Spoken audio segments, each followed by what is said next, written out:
Welcome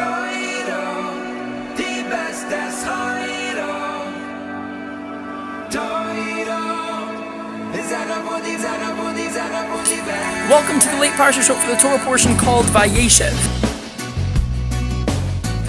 After last week's action-packed Torah portion in which our forefather Jacob has all his children, returns to the land of Israel, and settles things with his brother Esav, well, more or less, he's finally able to peacefully settle down.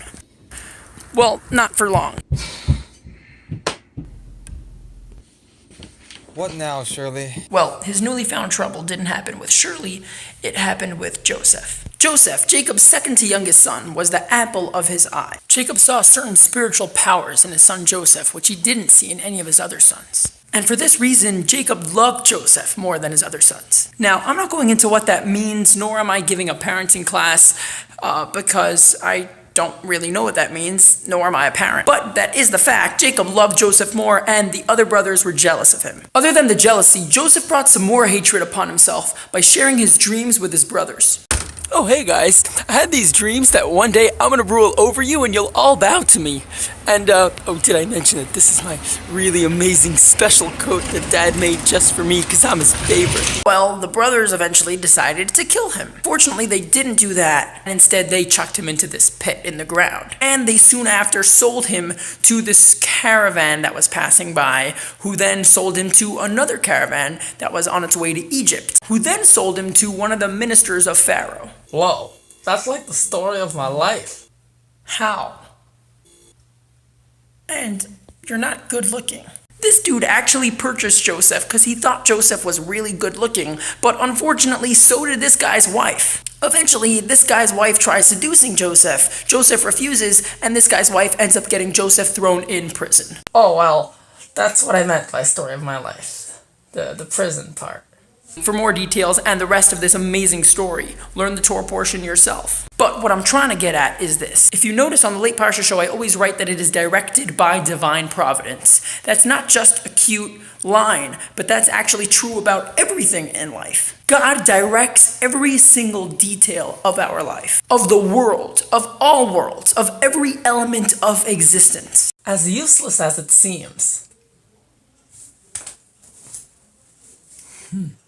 Like that. True. You're actually less useless than you seem.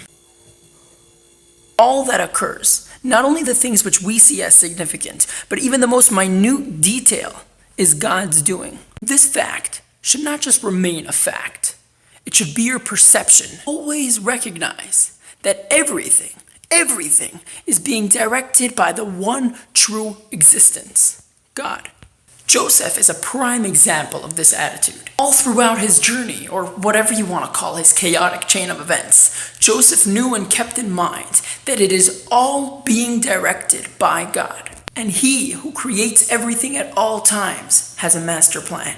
Sitting behind bars with Joseph were the now ex-chief baker and ex-chief butler. Joseph once noticed that they looked a bit down, so he asked them why. Turns out they both had disturbing dreams, and turns out Joseph interprets them accurately, thus relieving their anxiety. Though I don't really know how relieved the baker was, because the accurate interpretation of his dream was that he was soon to be executed.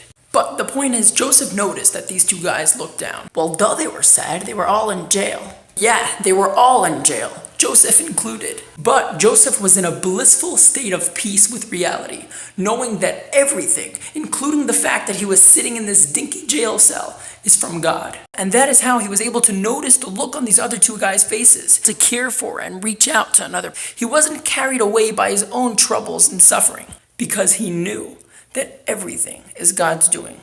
Everything that occurred and is occurring is God's divine providence. Right now for me, this is the hardest part of this video, where I have to ask you to apply this. And there is just so many ways to say it. After a lot of thought and realizing that this video is actually quite long, I'll just leave it at this.